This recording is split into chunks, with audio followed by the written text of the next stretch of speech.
Bom dia a todos. Eu só vou cumprimentar a igreja e já vou descer. Mas enquanto essa atitude que o Arão teve, nós pudemos sentir isso na pele. Marcelo vai estar falando sobre isso aqui. Marcelo é um milagre. Assim como o pastor Gilson passou também por um câncer. E está aqui restaurado para a glória de Deus. E vocês oraram por ele, mesmo sem saber. Porque pastor Gilson, né, e toda a equipe, Arão e Euzi, nos apoiaram em oração. Então eu quero louvar a Deus por essa igreja irmã amada, que nos abençoa de tão longe. Né? Nós estamos lá em Pompeia, no interior de São Paulo. E fomos atingidos pelas orações de vocês. E continue orando. A nossa palavra é de esperança. E assim como Deus fez um milagre na vida do meu marido, eu sei que Deus pode fazer na vida do pastor Gilson e na vida do pastor Leno, viu, Raquel? Que Deus abençoe a vida de vocês, amém? Obrigado. Deus te abençoe, fique aqui.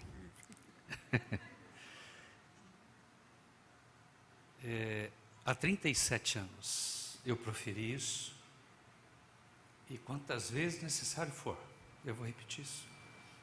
Eu prometo te amar, te respeitar, empenhar a minha honra e o meu amor por você, seja na alegria ou na tristeza, seja na fartura ou na escassez, na saúde ou na doença, até que a morte nos separe. Eu te amo. Senta.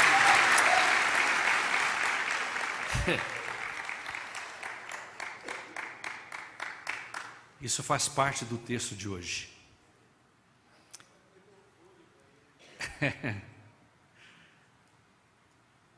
Eu não sei nem como começar, mas vamos lá.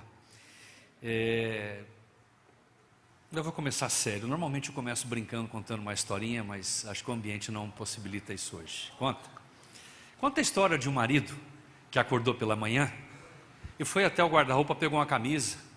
Ô mulher! Terceira vez que eu pego essa camisa sem botão. Bota o botão dessa camisa lá para mim. A mulher, mas você tem tanta camisa, por que você não coloca outra? Aí, aquela braveza toda, irritação. Vem um menino, o filho. Falou, mãe, você já viu meu caderno? Não vi não, você larga as tuas coisas tudo jogado por aí. Vai lá ver se não está no quarto da tua irmã. Ele vai lá, mete o pé no quarto da irmã, já entra. A irmã, ai, tô botando o sutiã. Sai daqui, seu imundo, sai para lá, seu porcaria de menino. Você viu meu caderno? Vi nada, lá na sala, você larga tudo, tuas coisas jogadas. Aí o menino vai correndo para a sala, vem a empregada, traz um copo de suco para a menina no quarto. Ela dá um gole, nossa Maria, que suco azedo, você não sabe nem fazer suco. Volta Maria brava para a cozinha, vem um gatinho, ela dá um bicudo no gatinho, o gatinho arranha a parede. Toca o telefone, o menino atende, alô? Ô pai, seu João no telefone. Ah, meu pai falou que está ocupado, dá para atender, seu João. Liga depois, obrigado. Desligou. Essa família número 1. Mas tem a número 2, né? O marido acorda pela manhã, vai no guarda-roupa, pega a camisa, fala, querida, você está ocupada? Eu vou deixar aqui na cama a camisa, porque acho que é a terceira vez que está sem botão e eu esqueço de avisar. Mas eu coloco outra, quando você tiver tempo você pode pôr. Não, tá bom meu amor, você quer que eu coloque agora? Não, eu coloco outra. Vê o menino, mamãe, a senhora viu por acaso o meu caderno? Fala, filho, eu já te ensinei sobre a responsabilidade das tuas coisas. Dá uma olhadinha se está no quarto da sua irmã. Veja lá. Ele vai e bate no quarto. Marta, posso entrar? Só um minutinho. Pode entrar. Você viu meu caderno? Eu acho que eu vi lá na estante, na sala. Dá uma olhadinha lá. Ele vai para a sala. Aí vem a Maria. Dá para Marta o suco. Maria toma e fala, nossa Maria, acho que essa laranja está meio azeda. Ai, deixa eu pôr um pouquinho de açúcar para você. Volta para a cozinha, o gatinho. Miau. Ela põe um pires de leite, passa a mão no gatinho. Toca o telefone, o menino atende e falou, oi seu João, como é que o senhor está? Tudo bem? Assim, meu pai, só um minuto. Pai, seu João no telefone, parece que ele não está bem. Aí o pai volta no telefone e fala, oi João. Não querido, vamos orar. Qual é a sua família? Como é que você chegou aqui? Discussão no carro até chegar aqui. O atraso, está arrumando. Aí você parou no estacionamento mais longe possível. E aí você ficou chateado porque queria chegar mais cedo, não deu. Aí veio discutindo, a tua filha passando chapinha no cabelo. E você, vamos logo, vou chegar atrasado, vai chover. Aí você vem, bota toda aquela máscara bonita, eu chamo externinha azul, até porque eu estou usando um, né? E você chegou aqui, botou longe, veio reclamando no caminho inteiro, murmurando o tempo inteiro, criticando o tempo inteiro. Aí chega aqui, num louvor abençoado como esse, levanta a mão, adora o Senhor. Para quem que você está adorando? Essas são as perguntas que a gente faz de uma relação, de uma família. Que a gente vê comportamentos totalmente inadequados fora daqui. Que aqui é uma grande família, aqui é gostoso, o ambiente está protegido, está tudo bonito. Mas o dia a dia é que revela quem é você. E essas revelações é porque nós tomamos a tendência de construir o nosso lar em lugares que não edificam. E se você não cria edificações dentro de uma casa, ela vai ruir. Vai vir momentos difíceis. Como muitos de nós aqui estamos vivenciando e a igreja está passando por eles. E você também já deve ter passado. E quando então eu faço isso com a Dina, eu não estou fazendo isso como uma cena de teatro. É porque é a única promessa que eu fiz, na minha crença de que Jesus vai voltar, porque Ele prometeu e tem uma aliança comigo, é a mesma promessa que eu fiz para com ela. Da mesma forma que Ele vai cumprir essa aliança da sua volta, eu tenho que cumprir a promessa que eu fiz. É o mesmo peso. Mas o difícil é manter as promessas. Honrar as promessas. Ser fiel às promessas. Então o texto que eu gostaria de trabalhar nessa manhã, eu estou com 2 controles, eu não sei qual é, mas eu vou testar, tá? É Mateus 7, 24, 29, é um texto muito conhecido. Jesus sempre usou parábolas. E as parábolas traziam muita realidade e proximidade às pessoas. Porque era fato, era real. E ele ensina com uma prática muito fácil da gente compreender esse texto. Deixa eu mudar o meu aqui que eu já vou olhando aí. E eu queria compartilhar com vocês exatamente... Agora que o meu travou, filho. Vai dar certo, tá? Eu queria compartilhar com vocês, para que nós possamos nessa manhã, fazer uma autorreflexão. Como está a minha casa? Como está a minha família? Eu olhei pastor Gilberto trabalhando por uma cena, olhando sempre no retrovisor. As coisas do passado que te afetaram, coisas que te machucaram, te ofenderam, histórias, situações que complicaram a nossa vida, que foram passadas de gerações, a gente não tem controle sobre o que as pessoas vão fazer ou vão falar. Nossos pais tiveram atitudes que não foram boas ou foram excelentes, não importa. Ele olhou para o retrovisor, mas eu gosto demais de olhar para o para-brisa. Porque o para-brisa me mostra a visão do que temos para frente. A história nos remete como lembrança, mas o para-brisa nos leva a uma visão, é a partir de agora. Zera a conta. Contei uma história ontem para o pessoal que participou comigo, me perdoe eu ter que repeti-la. Minha filha, quando se casou, na noite anterior eu tive um sonho. E naquele sonho, foi muito real, porque quando eu sonho colorido. E naquele sonho, parece que eu estava vivenciando aquela cena. Eu acordei de manhã, parece que aquela cena estava vivendo na minha vida. Nós somos uma família de 3 irmãos, Paulo, Marcos e Marcelo. Esses foram os filhos do meu pai e da minha mãe. E teve um adotivo, o Juliano, que ele não estava nessa cena, porque geneticamente ele não veio da nossa família, só estavam nós 3. Mas só que na cena estava o meu avô e o meu pai. E meu avô, espírita kardecista, em Cornélio Procópio, num centro espírita chamado Allan Kardec, só para vocês entenderem o contexto. E toda a família de 7 filhos viviam nesse contexto, e nós também, netos, estávamos nesse contexto até o momento da minha conversão. E eu vou contar para vocês como é que foi essa história. O fato é que naquela noite, quando eu sonhei, o meu avô então pergunta para o meu pai, diga, fala um pouquinho quem são seus filhos. Ele olhou para o Paulo e falou, esse é o Paulo, mais velho. Esse aqui é o Marcos, o do meio. E esse é o Marcelo, o pastor. E aí, o meu avô falou, o quê? Pastor? Ah, não, vou ter que fazer isso. Voltou para dentro de casa, trouxe uma radiola de disco, que nela, cada vez que ela rodava o disco, o contagiro ia marcando a quantidade de utilização daquela radiola. E meu avô, porque você é pastor, vou ter que fazer isso. E pegou a radiola e jogou no chão. Quando ele jogou no chão, o contagiro voltou, 0. E eu levantei pela manhã com aquele sonho, fiquei imaginando, Senhor, por que isso? Conversei com a Dina, nós oramos sobre isso. E quando foi chegando próximo do casamento da minha filha, a revelação chegou. Porque para eu chegar nessa história, Ainda havia rodado na minha história de vida muita maldição recebida dos meus avós, dos meus pais. Mas na minha filha para frente, a conta zerou. Chape! É uma nova geração. Zero. Eu falei, uau. Eu entendi, falei, como vai ser diferente o casamento da minha filha, os meus netos, a minha geração futura. Porque zerou a conta. Eu não tenho o privilégio de muitos de vocês que nasceram no lar evangélico, que tiveram histórias bonitas a serem contadas e pais bondosos, de famílias equilibradas. Eu não tenho grandes distorções familiares, mas isso marcou de forma abusiva e religiosa todos nós, filhos. Todos nós. E eu vejo essa história muito dolorida, porque de todos os irmãos do meu pai, todos morreram antes dos 55 anos de idade. Todos. E morte trágica. Meu pai morreu com 5 tumores cancerígenos no cérebro aos 55 anos de idade. Um tio morreu de parada cardíaca aos 54 anos. Outro tio, há 34 anos, ele morreu dentro de um hospício, porque ele havia atropelado um bêbado, e parece que o bêbado perseguia ele, em toda noite no sonho ele se enforcou e suicidou lá. E assim são as histórias.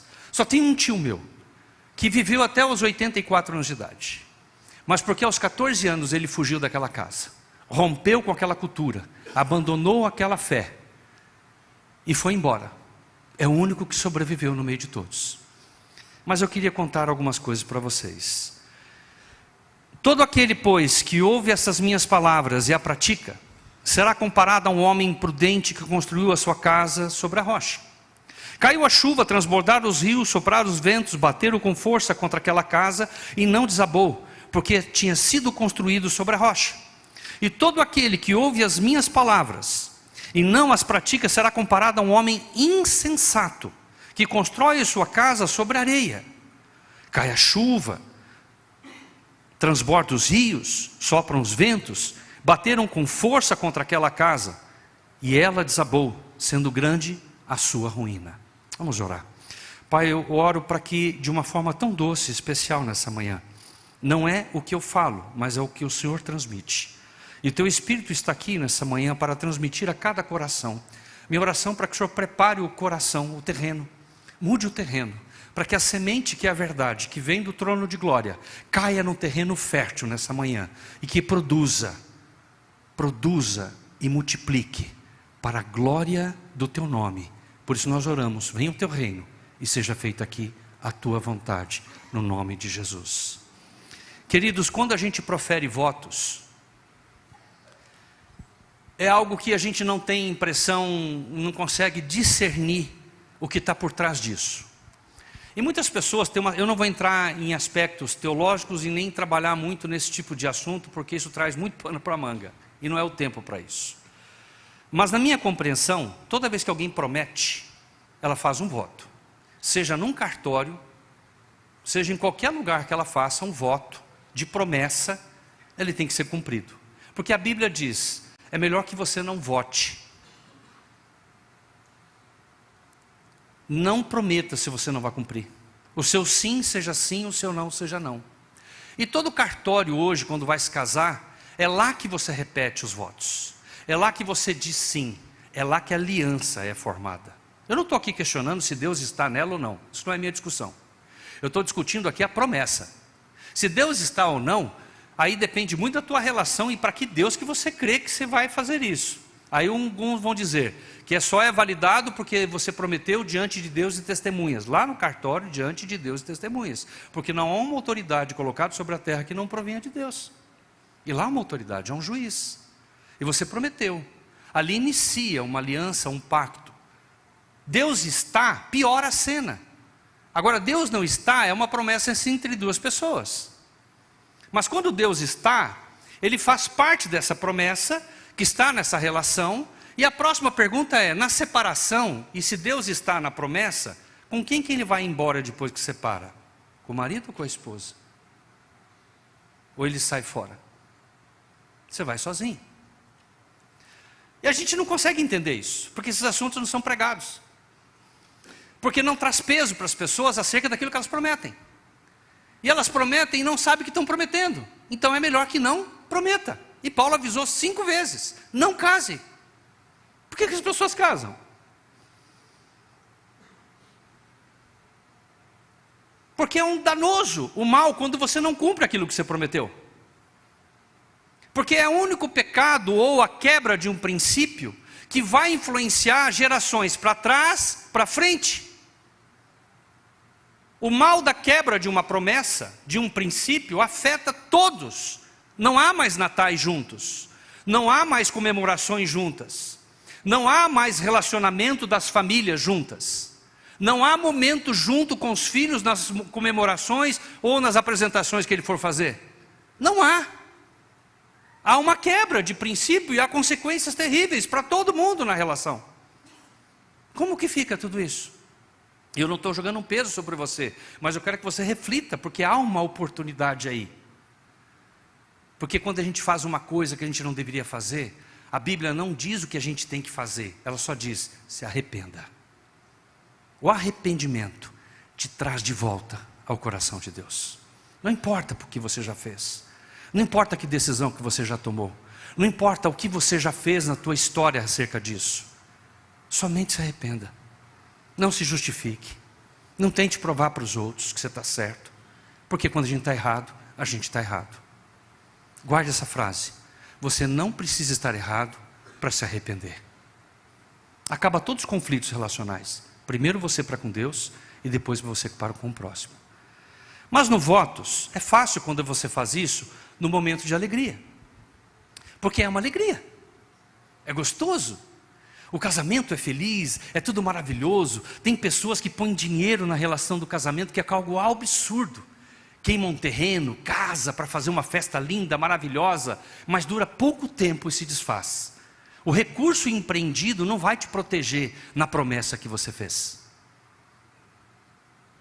No meu casamento, nós não tínhamos dinheiro. Eu usei um terno branco que era do meu irmão emprestado. Tinha uma mancha, ficou no casamento aquela mancha. Nós casamos numa igreja que já tinha casamento e deixamos para o último horário, porque eu aproveitei as flores que estavam no casamento já decorado. A Dina usou o vestido de noiva da mãe dela, da irmã dela. E fomos emprestar um carro de um irmão que ele tinha um Monza, né? Ele era gerente de um banco, era o melhor carro que tinha na nossa relação. Usamos o Monza dele para chegar na igreja. Era um bairro muito distante. A gente não tinha dinheiro e usamos aquilo ali. Voltamos para casa, peguei o meu irmão, comprei 3... como é que era um negocinho daquele de filme que você comprava, de 36 pose? Não, é filme mesmo, né? Filme fotográfico. Os mais novos aí, por favor, depois pergunta para os seus pais, tá? Você botava numa máquina fotográfica e batia, e aquele então tirava uma foto, não é? Meu pai tinha uma câmera chamada Minolta, muito boa, só que ela estava com um defeitinho na porta de fechar. Nós botamos, o meu irmão então foi o fotógrafo, que era o mais alto que eu encontrei. Falei, bate todas as fotos. Ele bateu todas as fotos. E toda vez na metade das fotos, batia, a porta dava uma abertinha, ele fechava e continuava, clé, clé, clé, clé. Nós não temos uma foto do nosso casamento. Traumático. E aquela cena então voltamos para casa, consegui 3 panelas de Gengis Khan. Talvez vocês não saibam o que é isso. Uma panela de metal pequenininha, que tem uns arranhão assim em cima, que você bota a carne bem fininha, né? E eu virei então o assador, o noivo. Tirei a roupa, a Dina tirou a roupa e fizemos Gengis Khan com pão e um molinho de shoyu para todo mundo comer. Tinha 50 convidados. Nós não tivemos lua de mel. Porque a maior tragédia que tinha, ou que nós tivemos, porque há 1 ano e meio depois de namoro, eu defraudei a minha esposa. E foi uma das coisas mais horríveis para a minha vida, como homem. Porque eu era virgem, ela também era, a gente poderia ter se guardado, mas eu não tinha princípios, eu não tinha valores. Mas nós decidimos então, 1 ano e meio depois, nos desfraudamos, eu pedi perdão para ela, porque quando me converto, eu entendo essa questão.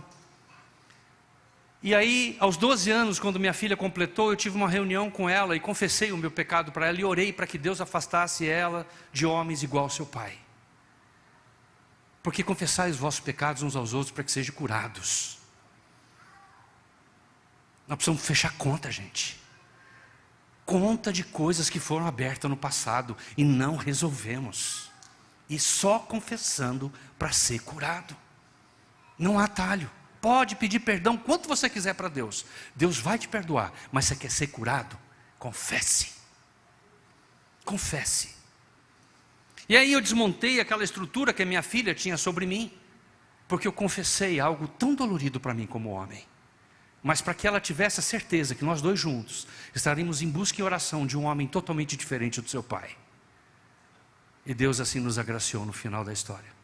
Mas é uma alegria no casamento. Foi muito bom. Fomos morar numa casinha de madeira, que tinha assim uns 25 metros quadrados, era de madeira, e quando chovia, era uma cachoeira, os ratos brigavam em cima no forro. Mas era meu lar. É uma alegria tudo isso. Mas há momentos que não são tão felizes. Há tristeza no meio do caminho. Perdemos um bebê, a Dina ficou grávida. E nessa história toda, nessa relação dessa perda, dessa tristeza, e a gente então começa a vivenciar momentos muito difíceis. Nasce o nosso filho, Marcelo Vinícius, o terceiro filho, porque um nós perdemos. Ele nasce com os 2 pés tortos congênitos. A cada 1000 crianças que nascem com um pé torto congênito, uma entra com essa deficiência. Há uma soldagem nos ossos, que essa soldagem impossibilita com que ele tenha esse movimento, e os 2 pés são virados totalmente para cima. É uma deficiência física. E eu então, vindo com aquela cena, espírito kardecista, e eu chego lá e a médica disse assim para mim: olha, teu filho é lindo, nasceu com 52 centímetros, 4 quilos e 100, ele é forte, ele é lindo, mas ele é deficiente. Você vai para o berçário, olha aqueles 2 pés tortos, virados para cima, totalmente virado, ele se fosse andar, andaria assim. E aquela cena toda me chocou, e eu saí dali, ela falou: não fala nada para sua esposa, que ela está voltando da anestesia, pode sofrer um choque. Eu saio do hospital, vou correndo para a casa da minha mãe em pranto, queria botar meu carro debaixo de um caminhão, porque eu questionava a Deus, por que essa criança fez na reencarnação passada para sofrer por tudo isso? Porque é a crença que eu tinha, era onde eu podia questionar, é aquela base onde eu acreditava, mas não havia resposta, nem no caminho. Mas quando eu chego na casa da minha mãe, e eu chorando, ela me abraçou e falou: filho, se Deus mandou essa criança assim, porque Ele tem um propósito. Foi a única palavra, tão crente, tão profunda, que foi que eu guardei no meu coração. Volto para o hospital, a Dina já tinha acabado de dar mamar para o Marcelo Vinícius, com os 2 pezinhos tortos. Mãe é mãe. E ela recolhe aquela criança no colo, no quarto estava lá uma irmã, de uma igreja, que eu não sei qual que era, já havia orado pela criança. Passado alguns dias, eu fiquei com ela lá, a Dina ficou em repouso, eu fiquei com o Marcelo Vinícius, saiu com os 2 pezinhos engessados, para tentar voltar os tendões, não funcionou. E fomos para casa, eu ficava com ele, a Dina falou assim: amor, eu poderia ir na igreja pedir oração pelo Marcelo Vinícius? Eu falei: pode, amor, eu fico aqui com ele. Ela estava indo numa reunião de oração em uma igreja lá em Londrina. E eu permiti com que ela fosse, eu fiquei com o Marcelo Vinícius no meu colo. Eu fazia carinho nele, e eu começava a falar com Deus: Senhor, por que isso? Aí Deus falou para mim: filho, eu quero te revelar agora a verdade. Eu nunca estive nessa religião de seus pais, porque lá eles pregam amor. Abre a Bíblia em Coríntios 13. O amor não esconde a verdade. Eu falei: uau! Porque se eu estivesse lá e tivesse a reencarnação, não precisaria fazer isso, porque eu conto toda a verdade para você em vida, porque eu quero que você resolva isso nessa, porque é a única que você tem, e depois só a eterna. Eu e o Marcelo Vinícius no colo chorando, e Deus revelando no meu coração o amor dele para mim, e aquilo meus olhos se abriram.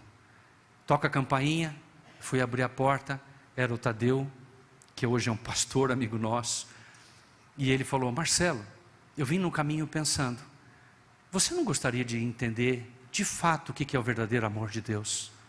Eu falei: eu quero, Tadeu, vamos com a gente na reunião semana que vem. Eu falei: eu vou. Botei o Marcelinho no carrinho, fomos para aquela reunião. Quando chegamos na igreja, era uma quarta-feira de reunião. E aí quando entramos com o carrinho, veio um monte de irmãzinha, cabelo branco, as intercessoras ajoelharam no carrinho, e me abraçavam e oravam por mim. Aquilo era muito estranho, e elas falavam assim: esse é o amor que Deus quer derramar sobre você. Ali eu me despenquei, e me ajoelhei, e Jesus fez morada no meu coração. O propósito da vida do nosso filho foi para salvar a nossa geração, mas Deus precisava curar ele. E aí começou na salabuta, atrás de médicos para curar. Não havia condições disso acontecer. Fomos fazer uma cirurgia a princípio, que o médico achou que era só liberar tendões, fez uma cirurgia nele, errou na cirurgia. E nesse erro da cirurgia ele colocou pinos, o organismo expulsou os pinos. E ele então teve infecção, inflamação, que os pinos não tiravam por si só. Não tinha condição de você aplicar anestesia. Ele teve que arrancar a carne viva. E aquilo para nós foi uma dor terrível. Mas foi ali onde nós crescemos na dependência. E aí quando terminou, ele queria fazer uma rotação da perna. Eu falei, doutor, por favor, não põe mais a mão no meu filho. Ele falou, não, eu acho que melhor você consultar outros médicos. Ele se limitou e fomos fazer isso. Começou a nossa via crucis atrás disso. Encontramos um médico, nos avisaram, não vai no doutor Luiz bababá. Vai no doutor Luiz bababá. Porque os dois eram o mesmo doutor Luiz que mexia com ortopedia. Na hora de eu fazer lá pela Unimed, eu trabalhava na Sadia, e na hora de fazer pela Unimed eu corri e marquei no médico errado. E fomos no cara para dizer que não ia, porque achava que ele era louco. E nós fomos, quando eu olhei lá na clínica, olhei o nome dele na porta, falei, Diner Ramo médico. É o louco. E aí chamou, Marcelo Vinícius. Aí agora, amor? Vamos, entramos. Quando entramos, ele chamou um japonês para olhar o pé. Ele falou, ixi, pé operado, não vai dar para mexer. Ixi, isso aqui não tem solução. E mexe para cá, e mexe para lá, e mexe para ali. E a gente só como pai ali, curioso, esperando algum resultado. Aí vem ele de volta e fala, olha, eu vou ter que falar a verdade para vocês. Não há médico nenhum nessa terra que possa dar conta do seu filho. Porque o problema do seu filho não é pé, é joelho. Eu falei, nossa, é por isso que falaram que ele é louco. Ele falou, mas não é o joelho dele não, é o joelho de vocês dois.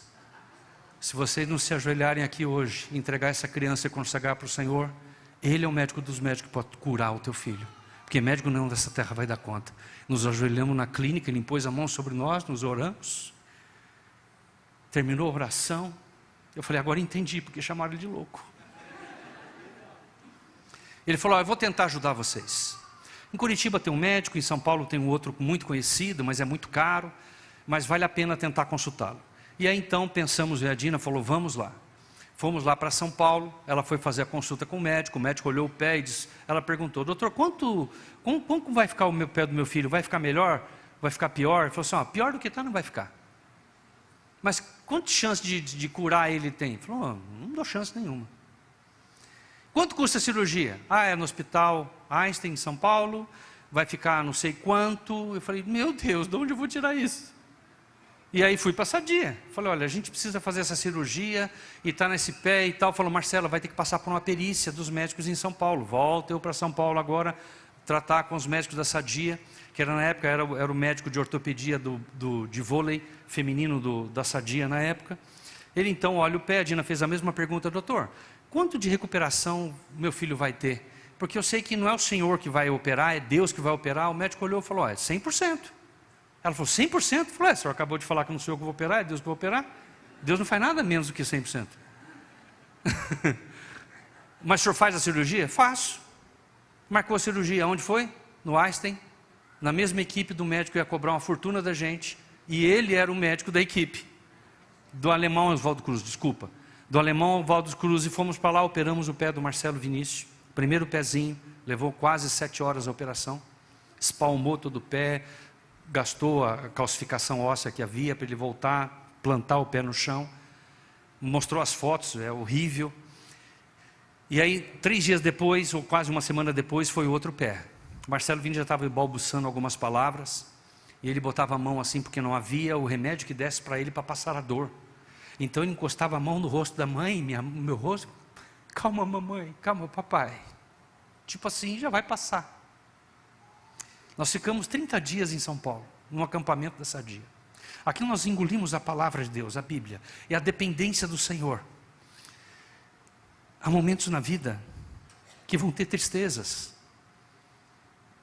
situações que nós vamos passar, e isso não vai diminuir a minha promessa. Há momentos na vida que você vai passar. Será que eu peguei errado? Me ajuda lá, gente. Deixa eu ver se é esse. Olha lá. Que tem fartura. Então nós tomamos a decisão. Marcelo Vinícius terminou assim. Eu vou contando os episódios por parte. Foi feita a cirurgia.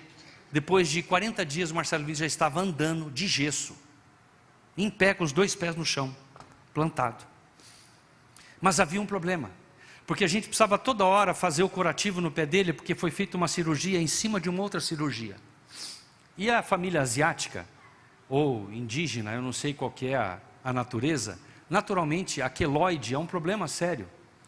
E aí, como houve queloide nessa cirurgia dele, o médico nos avisou: se porventura, quando vocês abrirem o gencinho para fazer o curativo, tiver preto, é porque o pé necrosou, e a gente vai ter que amputar. E a cada curativo, quando o médico abria, dava para limpar. Mas chegou um dia que o médico abriu o gesso, quando ele abriu, olhou, era preto. Eu falei, ai, Dina do céu, e aquilo foi matando a gente. Mas quando ele termina de tirar o gesso, o contrário, levanta uma pele preta e uma pele rosa, novinha por baixo. Deus restaurou a pele completa dos pés do meu filho. E aquilo foi nos empolgando, nos entusiasmando. As pessoas falam, eu me converti em 1992, mas Deus teve tanta pressa com a gente. Porque como é que eu vou deixar de amar um Deus, servir ao Senhor, que olha para nós, além de trazer vida eterna para mim, para ela, para minha família, para minha geração, ainda restaura o meu filho. Ele anda, ele corre, ele é um profissional, um homem lindo, casado com 2 filhas, joga bola, anda de bicicleta. Tem algumas limitações? Tem, é um pé pós-operado. Mas Deus deixou aquilo para lembrança, como memorial, para a gente nunca esquecer daquela cicatriz, de quem Ele é para nós. Há momentos na vida que nós precisamos encontrar só na rocha o descanso. Não é na quebra de uma promessa, não é na dor que a gente desiste do evangelho, ou do casamento, ou de uma família. Há uma história que está sendo contada através da minha e da sua. Tenha paciência, porque Deus está trabalhando, é nos momentos difíceis. Na fartura, então trocamos o nosso apartamento que a gente morava num apartamento de 45 metros, mudamos para um apartamento maior de 100 e poucos metros, e depois aquele apartamento era um apartamento financiado, mas estava com o prédio inteiro com processo contra a Caixa Econômica. A gente depositava em juízo e não poderia faltar uma parcela. Aí fomos comprar uma casa, porque o médico disse, olha, era bom que o teu filho andasse em caixa de areia, para que o pezinho dele formatasse o chão certinho, e ele pudesse andar. Falei, no apartamento não tem como. Fomos caçar uma casa, e procura daqui, procura de lá, e o que eu tinha como capital era o apartamento, e era muito difícil vender um apartamento nessas condições, as pessoas não querem comprar.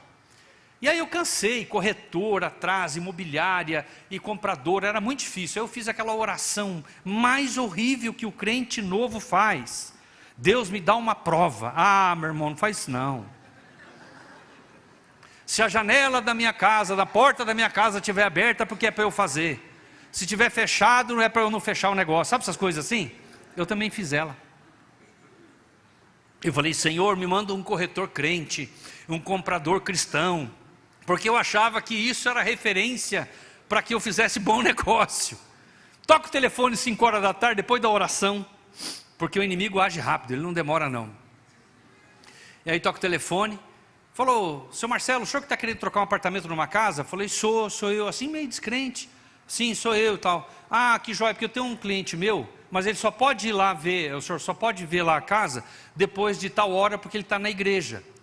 E eu também não posso, porque eu tenho uma reunião na igreja. Eu falei, comprador crente, vendedor crente, achei. Aí você põe aquelas 2 escamas no olho. Tá, vamos lá, onde que é? Ai, que linda a casa, tudo é maravilhoso. Você já não conversa mais sobre o negócio, conversa coisa de igreja. E fui lá e tal, onde que é assim, aqui. Ele trocou, permutou, eu fiquei com a casa, ele ficou com o apartamento. A casa faltava 2 anos para terminar o financiamento, faltava um resíduo. E eu falei, não posso transferir, porque eu tenho que ficar com essa casa. Estava tudo certo. Cortina dele ficou com a minha, eu fiquei com a dele, sofá nós trocamos, até bebedor de água nós trocamos. Mudança, a minha chegou no caminhão, a dele pôs no caminhão. Olha que lindo. Aí fiz um empréstimo, comprei a casa, tinha que dar um dinheiro, peguei um dinheiro na Sadia. Eu tinha comprado um carro novinho, um Santana, foi o carro embora. Peguei a moto da Dina, 0 km, dei a moto. Para pagar o corretor, paguei com uma filmadora. Acabou, zerou a conta, não tinha mais nada. Eu a pé, sem carro, mas feliz. Compramos uma casa.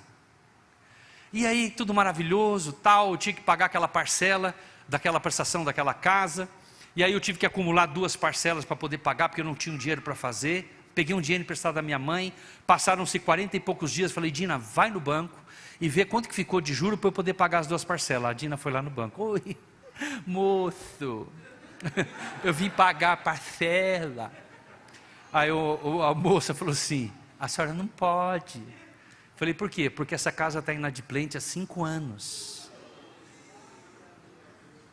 Eu falei, a Dina, amor, a casa está devendo 5. Não, está errado, deixa eu ligar para o irmão. Ô irmão, ô Marcelo, de novo isso, esse banco Bradesco, eu vou dizer uma coisa para você, viu? Tem nada contra o Bradesco, tá gente? Mas ele começou a amaldiçoar o Bradesco, dizendo que era aquilo mesmo, que eles não davam baixo nas prestações. Marcelo, de julho de 95 para frente é teu problema. De julho de 95 para trás é comigo, deixa que eu resolvo isso. Eu vou no banco, descansa, pega o dinheiro, põe na poupança, que vai dar para você pagar a prestação. Falei, irmão, pelo amor de Deus, ô Marcelo, que é isso, irmão? Vamos orar. Senhor, põe a tua mão nesse negócio. Bom, eu não vou contar toda a história, que é longa. Mas, passaram-se alguns dias, eu falei, eu vou no banco. Aí fui lá no banco. Falei, moça, tem um irmão que eu comprei a casa dele, assim e tal, minha esposa já veio aqui, ela falou, acho que era melhor você subir lá no crédito imobiliário, vai direto com o jurídico. Eu falei, que já não está mais nem aqui comigo. Subi no jurídico, cheguei lá, a mulher pegou e falou assim, não, ninguém pediu nada aqui para mim. Microfilme? Não. Documento? Não.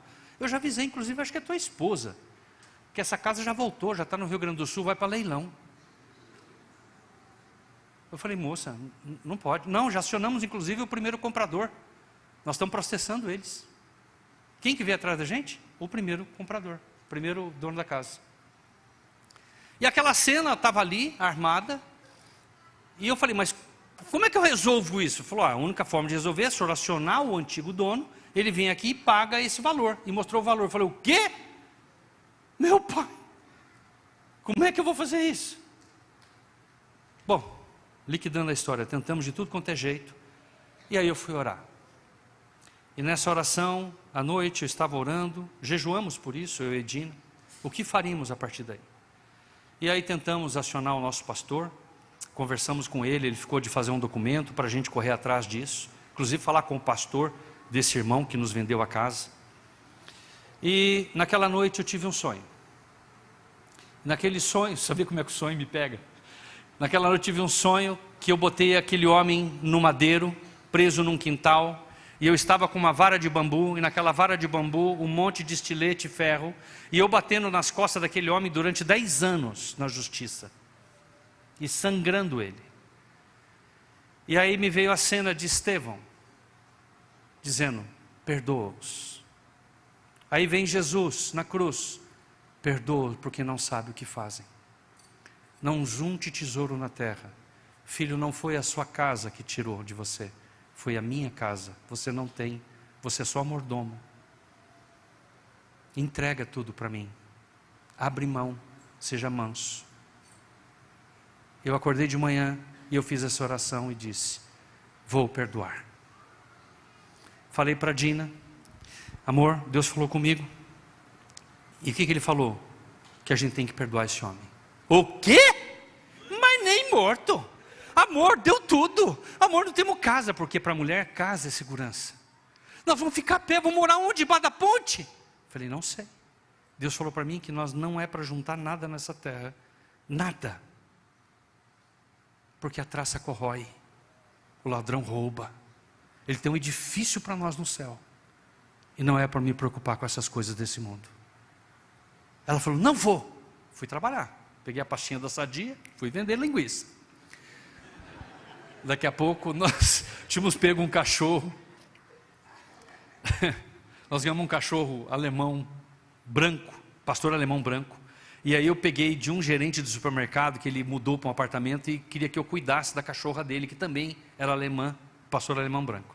E o meu cachorro pulou e cruzou com a cachorra dele.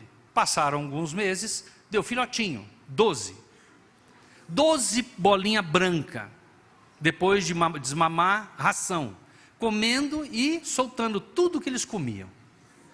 E a Dina lavando o quintal da casa, em depressão, lavando o quintal da casa, chorando, e de repente, quando ela começa a lavar o ralo entope, ela foi acuada bem no muro que nós tínhamos, e não tinha para onde ela fugir. Toda a sujeira dos cachorrinhos vieram para os pés dela. Aí Deus falou com ela: é assim que vai acontecer com você, se você não perdoar. Toda a sujeira do outro vem para você. Perdoa. Ela me ligou: amor, vamos perdoar, amor, vamos perdoar. Estou indo para aí, Dina. Cheguei em casa, oramos por isso, e aí fomos até o nosso pastor, dizendo: pastor, nós queremos perdoar aquele irmão. O quê? Ah, não, Marcelo, peraí, você não está entendendo. Pastor, eu dou aula disso. Marcelo, perdão, sabe, eu sei o que é, pastor. É nunca mais lembrar, é abrir mão, é receber de volta toda a injustiça do outro para você. Não foi justo, mas quando eu perdoo, quem paga a conta sou eu, não mais ele. Mas Jesus disse: eu já paguei todo o pecado do outro contra você. O meu sangue foi suficiente para lavar o pecado do outro contra a sua vida, e da sua vida para com o outro. O sangue da cruz é suficiente. Meu pastor começa a chorar. Ele abre a gaveta dele, e ele estava com um processo na justiça, porque alguém avançou 20 e poucos centímetros no terreno dele e construiu um muro. Ele estava pedindo para quebrar o muro e devolver os 20 centímetros. E eu perdoando uma casa de mais de 300 mil reais. A conta não fechava. Esses dias, eu vi uma explicação de um químico. Uma explicação muito simples, mas muito poderosa na compreensão. Preste atenção. Para formar uma molécula de átomos, você usa hipocloreto, cloreto, clorato. Existe um limite máximo que você pode pôr numa molécula, quantidade de átomos, porque senão ela explode. Mas quando você quer potencializar a molécula e dar o máximo de átomos dentro dela, e se você quiser aumentar essa quantidade, você troca o elemento e você coloca peróxido, permanganato, perclorato, ou seja, todos os elementos da tabela periódica que começa com per. Porque ela vai potencializar a molécula e o átomo não vai explodir. Quando você então faz uma coisa, a coisa foi feita. Quando você quer que aquela coisa fique melhor do que somente feita, a gente usa a palavra perfeita. E tudo que você coloca o per antes. Se eu quero permanecer em Cristo, e meu amor em Cristo, é persistir na permanência. É não abrir mão de permanecer em Cristo, em nenhum momento. Se você quer refazer as coisas, você perfaz. Se você quer criar disciplina, você persegue aquilo e vai perfazendo cada vez mais. Então você vai usando verbos: perseguir, perfazer, permanecer. O egoísmo, ele só recebe. Mas no amor, você doa. O amor é doação. Por isso que no casamento é impossível uma pessoa querer ser feliz. Porque não existe felicidade no casamento. Esse é o pior absurdo. É onde as pessoas mais falham. No casamento é fazer o outro feliz. Não é para você ser feliz. Por causa do amor que doa. Mas se você quer superar e aumentar esse amor de tal forma, e usufruir desse amor tão divino e tão longâmino, você perdoa. Esse é o máximo de amor. É o máximo do amor de Cristo por mim. Eu não merecia, mas Ele morreu por mim, porque Ele me perdoou. Ele doou tudo que ele tinha, por amor a mim. O que te impede de perdoar as pessoas? É o bem. Eu escuto pessoas dizendo: eu perdoo tudo menos 3 pontinhos. Você não entendeu a cruz. Tira o perdão, acabou a cruz. Acabou o significado da vida cristã.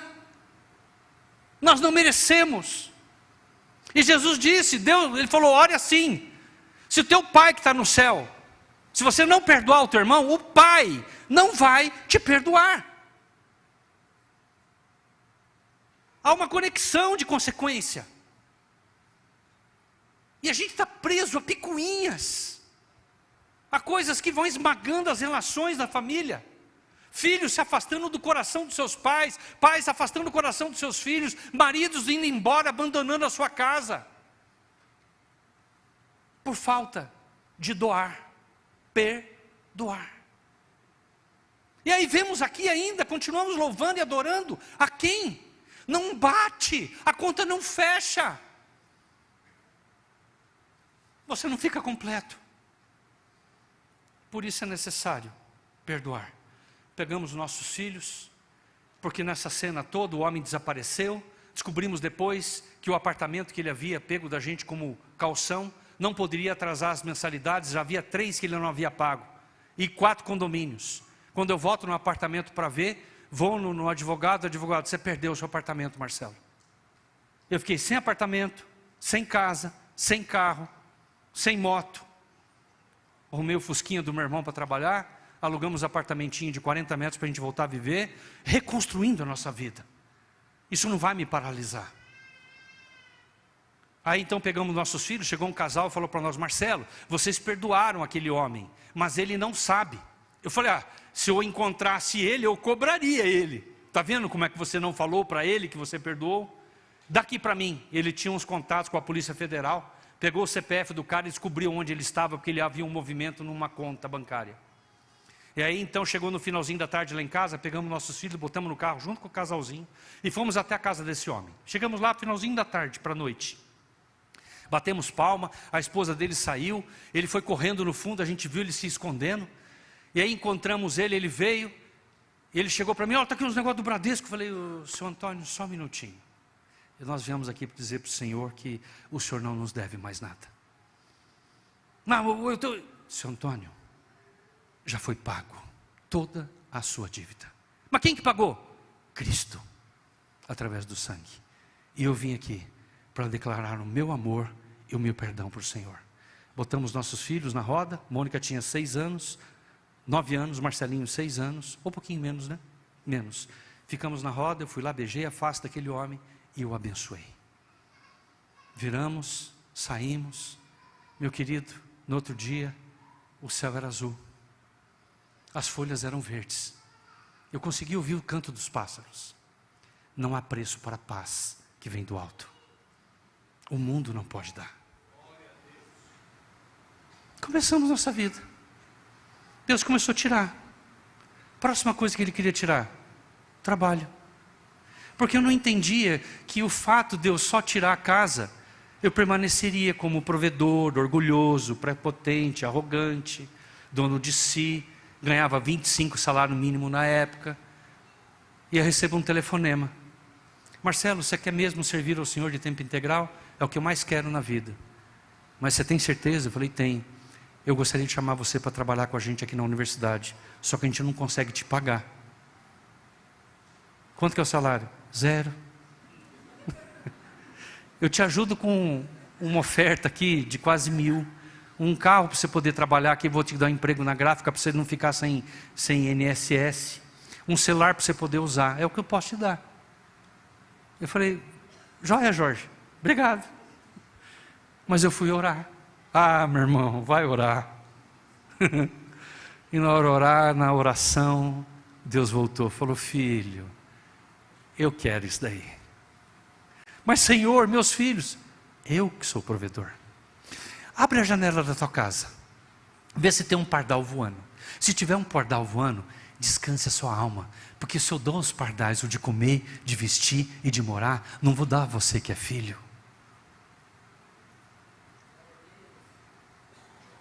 De novo, Dina.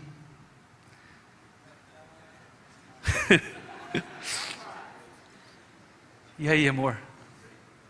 Esse negócio está me queimando por dentro. Faz 16 dias que eu não durmo, só orando, jejuando. E Deus está falando comigo cada dia mais, cada dia mais. E é algo que eu quero muito fazer. Dina, porque o que Ele fez na nossa vida não tem preço, amor. Olha quantas famílias estão sendo veladas. E Deus pode nos usar, amor, para isso. Ela não respondeu. Fomos no Carrefour. Ela empurrando o carrinho, entrávamos, comprávamos tudo aquelas porcaria que todo mundo vai nas lojas de Carrefour para comprar, menos comida. O arroz fica lá no final, o açúcar fica lá longe. Mas até se chegar no arroz, no açúcar, você já comprou um monte de porcaria no meio do caminho. Vocês não sabiam? Isso é uma estratégia que todos os mercados usam. E aí, a Dina vem com o carrinho, exatamente com tudo que precisa de uma cesta básica. Olhou para mim e falou: amor, isso aqui é a minha resposta para você. Isso aqui vai ser suficiente para a gente passar o mês. Vamos embora. Para eu sair da Sadia foi um trauma. Porque eu chegava lá e falava: olha pessoal, estou indo para trabalhar numa gráfica, vender papel, e para ganhar R$1.000. Eu falei: não, Marcelo, me deram férias, não, vai pensar um pouco. Ligaram para a Dina, ele está com problema, tem um psiquiatra, já psiquiatra, nem psicólogo, que achou que eu estava louco. E eu explicando que não, essa é a Perdigão que está te contratando. Eu falei: não é, gente, eu estou falando, eu estou indo lá para fazer algo para o Senhor, vou dar treinamento, capacitação de famílias e tal. E não foi difícil. Aí Deus me deu um sonho, de novo. E naquele sonho havia um projeto de como eles poderiam multiplicar o processo de multiplicação da empresa, sem necessariamente ter a minha figura como coordenador de vendas. E aí o gerente achou aquilo fantástico, já ficou mais feliz com a minha saída. E faltava um dinheiro, porque eu peguei todo o recurso que a gente tinha para poder ir para Pompeia, e 3 meses de aluguel, pagando todas as contas, não tinha nada. Nós tínhamos um consórcio de um Vectra e um terreno que eu pagava a prestação, porque a gente reconstruía a casa. Isso foi em 95 até 98.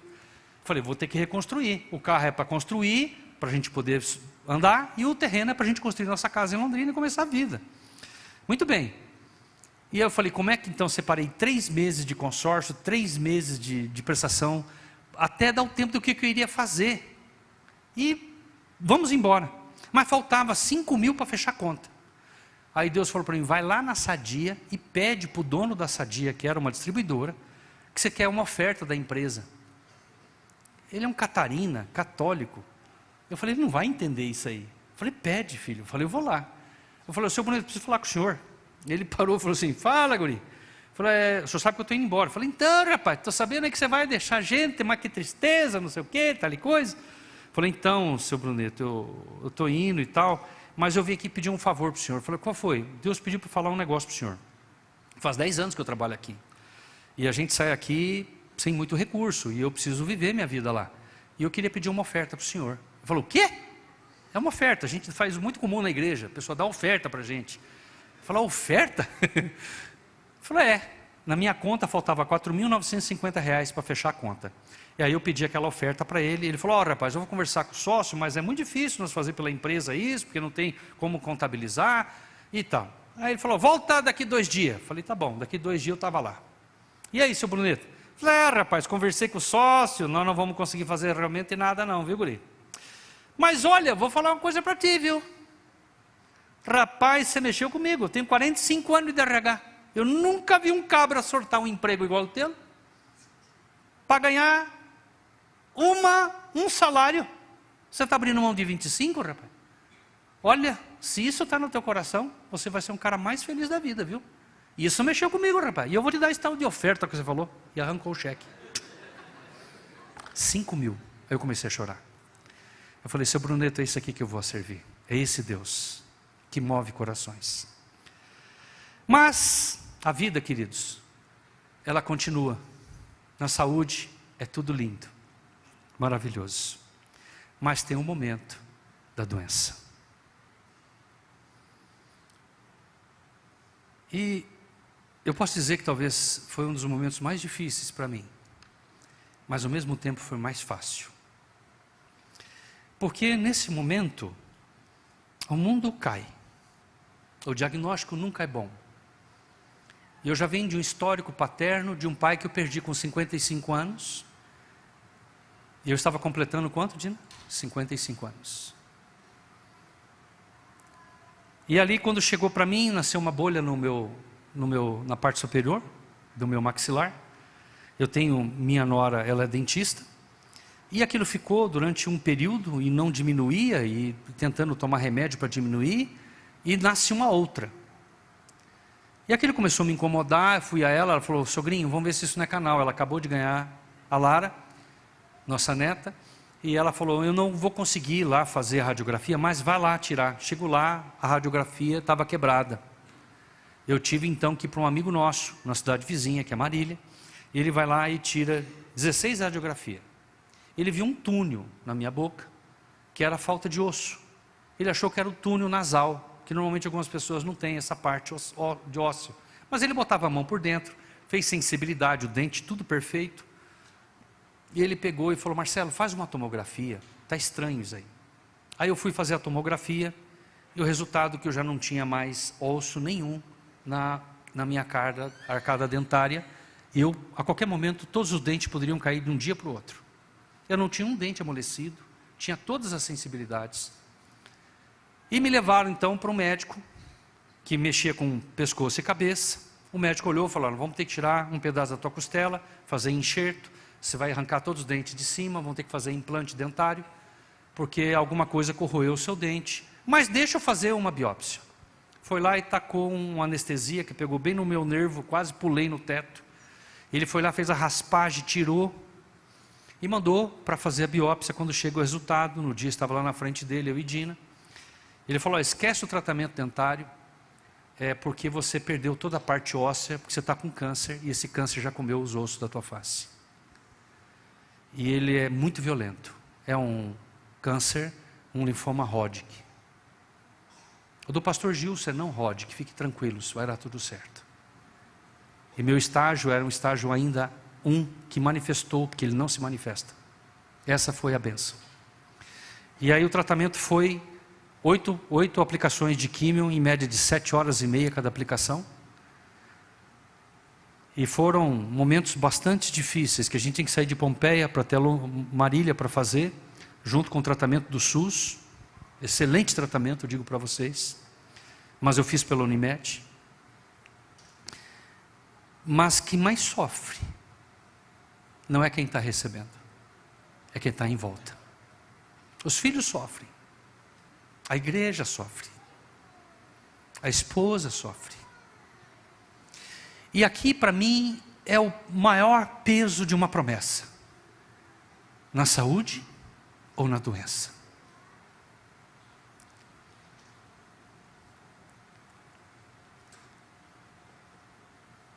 Quando você vê a tua esposa todo dia na cama, olhando nos teus olhos, cheia de medo, de que amanhã ou depois você não estará mais lá.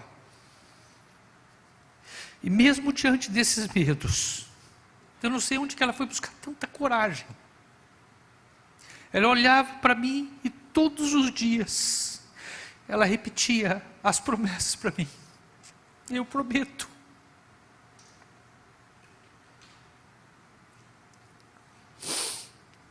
São eles que aguentam. Lá fora, porque eu estava na pandemia, e eu não podia ter ninguém comigo do lado. Era uma baia, eram 30 pessoas recebendo quimioterapia. Tinha uma cadeira vazia. E a Dina, às vezes, no carro, comendo marmita, esperando das 7 horas da manhã, que a gente saía de casa, e voltava às 6:30 da tarde. Ouvindo histórias. De repente, o meu parceiro do lado não veio mais. Morreu. Você acha que vai evangelizar todo mundo, mas você entra num estado depressivo que você não consegue fazer nada. Você só recebe aquele líquido. Eu tomei uma vermelha que a moça botava um guarda-pó, umas luvas, uma touca. E eu falei, mas e eu? Eu não vai pôr nada em mim? Tipo assim, você que se ferre, deixa eu me proteger. Porque se o líquido cai na pele dela, necrosa na hora. E aquilo é aplicado na minha veia. eu não tive um enjoo, eu não tive uma dor, eu não tive nada. Um fato interessante, durante da químio, eu fui contemplado num consórcio de moto. Eu terminei um consórcio e me avisaram da concessionária que um consórcio meu, eu tinha que ir lá tirar moto. Eu queria pedir para vocês, se possível for, mais uns 10 minutos, pode ser? Tudo bem? Liga o pessoal aí e fala, ó, vou atrasar um pouquinho no almoço. Ou vocês querem que eu termine, eu paro, mas é importante terminar essa cena. E aí, eu fui contemplado de uma moto, e aí eu falei para a Dina, eu não tenho carteira, mas eu preciso ir lá tirar carteira. Ela falou, mas amor, como é que você vai tirar carteira nesse estágio? Aí vieram entregar a moto lá em casa para mim, pesava 175 quilos. Eu não conseguia segurar a moto, de tão fraco que a gente fica. E eu estou ali do lado, eu falei, eu vou, esse é o meu desafio, é o meu passatempo. E eu peguei então, fui lá no Salvador, que é o cara da autoescola, falei, Salvador, eu estou fazendo químio, e eu preciso tirar uma carteira de moto. Ele olhou para mim, sem sobrancelha, careca, porque chama a atenção das pessoas. E eu ali com a touquinha, igual do irmão ali, a touquinha, às vezes um boné para esconder. Mas eu fui lá, ele falou, tem dia que eu faço quimioterapia, eu fico mal uns 3 dias, mas depois eu fico bem. Nesse que eu fico bem, eu posso fazer várias aulas? Ele falou, não Marcelo, faz como você quiser. E fui lá. Primeira aula, fui lá, fraco, subi na moto, dei 2 voltas no circuito, parei, sentei no meio fio, cansei, falei, vou descansar um pouquinho, faltava ainda uns 40 minutos para terminar a aula. Aí chegou o instrutor do lado, falou para mim, você é lá da Universidade da Família, né? Eu falei, sou. Vocês que mexem lá com curso lá para dinheiro, como ganhar dinheiro e tal. Eu falei, rapaz, lá não tem esse curso não. Lá tem o curso como lidar com o dinheiro. Não, cara, porque eu estou quebrado, eu separei da minha esposa, tenho que pagar a pensão, eu estou com 3 empregos. Acabou a conversa. Eu botei a mão no ombro dele e falei, posso orar com você? Ele falou, pode. Pergunta para Deus, Senhor, quem é o provedor da minha casa? E eu comecei a ministrar ele, começou a chorar, e as aulas rolando com os outros lá, e eu ministrando o coração dele. Na próxima sessão, volto eu lá, agora a instrutora. Querido, obrigado, meu amado. Era outra instrutora, e abriu o coração, ministrei a menina. Ou seja, era 15 aulas, só fiz uma. 14 aulas eu fiquei ministrando as pessoas. Eu não fiz a aula. Chegou no dia da prova, fiz quimioterapia na quinta, na terça-feira era o teste. Aí cheguei lá, o inspetor, estava com Covid ainda, tinha que usar máscara. Peguei Covid, tá? Bem no finalzinho da quimio. E aí cheguei lá, para fazer a prova, a instrutora embaçou o capacete, falei, posso tirar a máscara? Ela falou, não, pode ficar à vontade. Quando você está assim, as pessoas ficam mais sensíveis, né? Sentei na moto, quando eu sentei na moto, liguei, baixei, na hora que eu baixei o capacete, eu apaguei. Daqui a pouco, eu abro o olho, estou do outro lado da rua, a moça com a prancheta na mão, dizendo, o senhor está aprovado, senhor Marcelo. Eu olhei, e saí de lá assim, olhei para a Dina, falei, amor, eu não fiz a prova. Não, amor, você fez, você foi certinho, você foi lá, passou nos cones, falou, amor, eu não fiz. Entrei no carro, aí Deus falou para mim, enquanto você estava cuidando dos meus, eu sabia que você não ia conseguir, eu fiz a prova no teu lugar.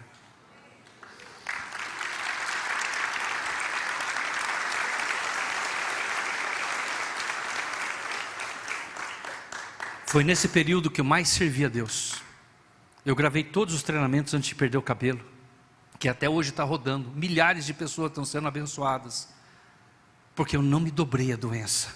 Quando eu vi o diagnóstico, eu neguei e falei, não, isso não é meu. A fé entra no meu coração e diz, vá, faça tudo como leproso diante de Jesus. Jesus diz, vá lá, se apresente ao sacerdote, cumpra todas as leis do Moisés. É isso que eu estou fazendo. Tem químio, vou fazer. Tem tratamento, vou fazer. Eu não me neguei ao tratamento, mas a cura já estava no meu coração. Pastor Gilson, não desista. O que me sustentou durante todo esse período foi milhares de pessoas no Brasil e fora do Brasil orando. Eu sentia isso a cada químio que eu passava. Era impossível não ter uma reação. Era impossível, eu comia que nem um leão. E ninguém come. Era algo impressionante. E eu digo, é Deus, através das orações. Não pare de pagar preço pela vida do seu pastor. Ele vai vencer isso. Se Deus fez em mim, vai fazer nele. Não desista. Por fim,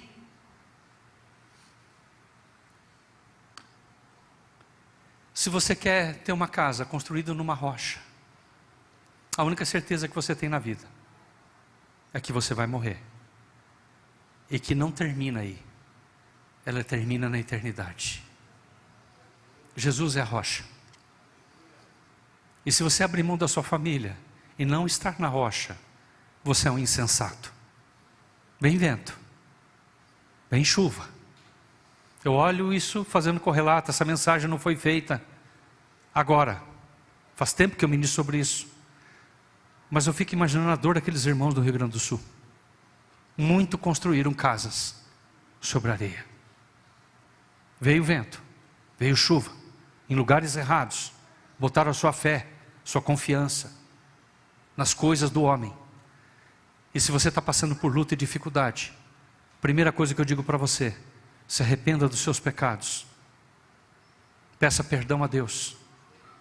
Perdoe quem te ofende e te machuca. Se alguém está te devendo algum centavo, perdoe. E melhor ainda, se você quer um perdão mais profundo sobre ela, doe, abençoe, dê uma oferta para essa pessoa que te lesou. Você vai ver o céu abrindo para a sua vida. Não guarde rancor e mágoa. Não precisa atravessar do outro lado do quarteirão. Se aquele irmão que você não gosta, enfrente ele, abrace ele, pague um jantar para ele, ame seus inimigos. Porque senão você vai construir a sua casa baseada em quê? Há eventos vindo aqui na igreja? Não, é lá na sua casa que prova quem é você em Cristo Jesus. É quando você profere os teus votos e cumpre até o final. É aí que vai ser revelado se realmente você construiu sua casa sobre a rocha.